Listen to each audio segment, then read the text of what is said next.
3, 2, 1. Hi guys and gals, it's Matt again, and I did fire on a different video. We're gonna do ice now. Specifically, we're gonna learn about glaciers, and even more specifically, I'm gonna show you guys how you can make your own glacier. Not really a glacier, but sorta, kinda, sorta like a glacier.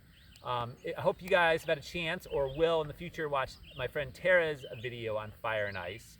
So this is kind of designed to go along with that factual story that she read about the glaciers and the polar bears. What is a glacier? Does anyone know?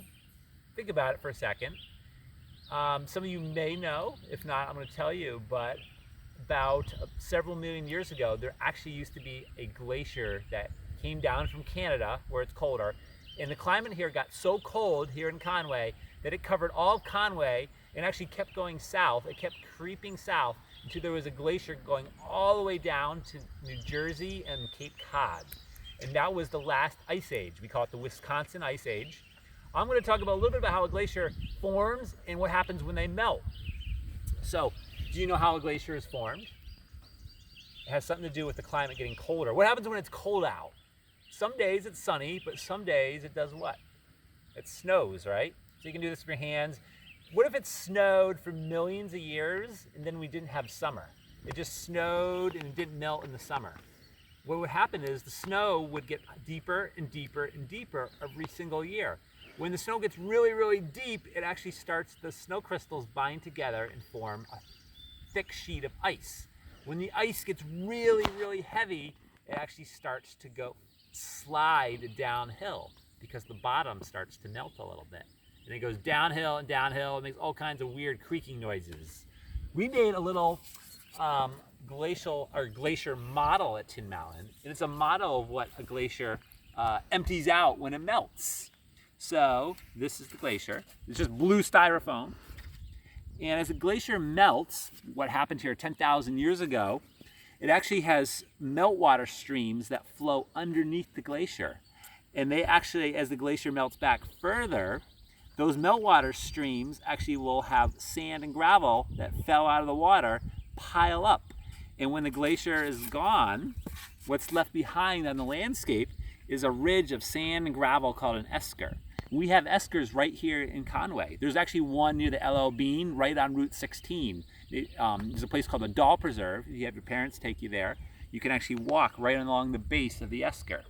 There's also one in East Madison, but they're a ridge of sand and gravel, and they formed when the glacier melted, and this washed to the bottom of the glacier. It's called an esker. This, sometimes when the glacier melts, a big chunk of ice, a huge, like the size of a house, chunk of ice is left behind. And if it's really, it puts a crater, sort of, like a big hole in the sand that washes out of the glacier as it melts. And sometimes it fills up with rainwater or groundwater, and we call that a kettle hole pond or a kettle hole lake. And we have those throughout Conway too. There's some right on the Pequawket Stream that you can see along the side of the road. On the road over to Madison, that is. And they're called kettle hole lakes. So that's what happens when a glacier melts. Let's make a glacier though. So for starters, your glacier might look something like this. It's ice, and what comes out of the glacier as it melts? This is what's in a glacier. Look, there's a rock actually embedded in the ice. As it snowed, the snow got so deep it covered the boulder, or in some cases, something as high as even Mount Washington. Mount Washington was covered completely in snow and ice. It was trapped in the glacier until it started to melt. As the glacier starts to slide downhill, it'll take the rocks and all the stuff that melts out of it with it, the sand and gravel. That's what forms the top layer of our soil nowadays. And so it's melting, but let's make one. So I'm gonna step back for a second. What you need is some sort of container. It can be like a cheap Sterilite container here, anything, any kind of like plastic or rubber container that you can find in the house that you get permission to use, of course. And you're gonna go outside, and I bet you know somewhere alongside the edge of your house or at a friend's house even, where you can get some sand and gravel. So I'm gonna take some rocks. These are gonna represent the boulders that we find in glaciers. And And where did you get this sand and rock from? I got it actually from the driveway here. That's a good place. We have a dirt driveway, so that helps. But if you have the side of your driveway all winter long, the plow came through, and then when that snow melted, there was a lot of like sand and gravel that was in the snow, and it gets melted out, and then it's there all summer. So look for the side of your driveway too. And it's really loose, so I don't need to take a shovel. I can just sometimes I take a spoon, and I just grab it. This came from the Tin Mountain driveway. And I also add a few rocks. You might have to search a little farther for the rocks. And I put those in there so it's a little more realistic because we know the landscape's covered with rocks. Here's another one. And I just fill my container, my small container. Don't make it too big. And I put some more rocks in here. Another big rock. Take my spoon and shovel some of the stuff. You don't want too much living material in here, so you don't want pine needles or leaves or grass, things like that in here, because those usually don't get trapped in the glacier, or at least not so much. So I'll try to avoid getting all the sand. I mean, all the grass here. Usually I would get a little bit more, but for this video, we're just going to add a little bit. I might even steal some from this glacier. We'll add a little of that in there. Your hands will get really dirty, but that's okay.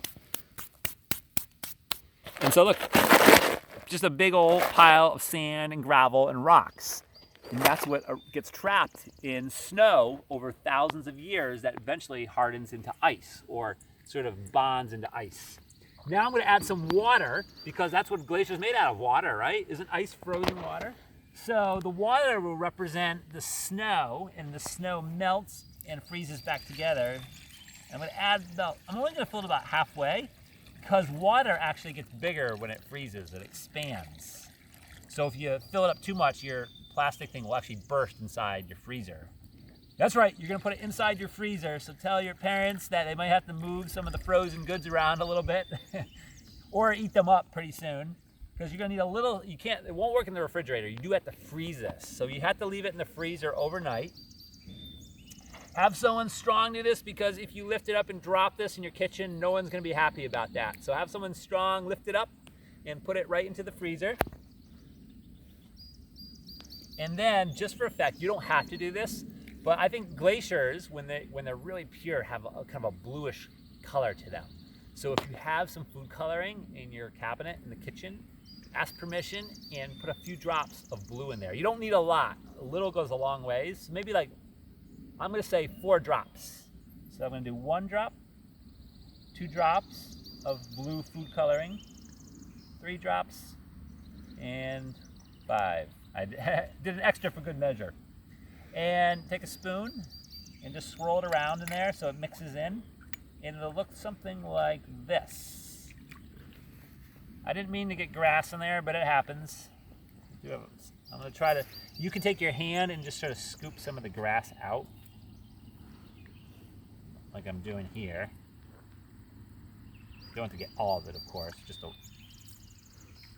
And so it looks like this. I've got the water. Now this is going to freeze. Sometimes once I have the water in here, I actually put some more sand and some bigger rocks in there so they get a little more embedded and just don't end up on the bottom. Because a real glacier will have stuff in the middle of the ice, not just on the bottom. And if you look here though, sand is heavy, right? So you see how it all sinks to the bottom like this? To prevent that, that's why I add some more sand so it can and some rocks that kind of stick out. So it looks a little more realistic. Boom. Don't put it in the oven, put it in the freezer, leave it overnight. In the morning, it should look something like this. Get creative, they'll all look a little different. Look at this, the rock is starting to emerge as the ice melts around it. Bring it outside actually and put it on a bit of a downhill slope and watch as the sand and gravel sort of gets washed out of the front of the glacier like this. Look, this rock used to be in the glacier, and now it's melted out of the glacier, just like our big boulders around here or in your yard. I'm gonna pick it up, see if it holds together. Oh, it's got some integrity, look at that. This is how a lot of our soil ended up here. It got kind of slid along the bottom of the glacier, and the stuff in the middle just dropped out when the glacier melted. Eventually, this glacier will completely melt, block of ice, and this rock will be left standing by itself with no ice around it. Think about those boulders in your yard. How'd they get here? So I encourage all of you to make your own glacier, just like you made your own volcano, or will make your own volcano. And that will cause you to think just a little bit about, oh yeah, there were glaciers here in Conway. I want to learn more about that. Or yeah, used to be a volcano here a long time ago. I want to learn more about that. These are all things that help us understand how short we've been here on Earth compared to all the other things going on.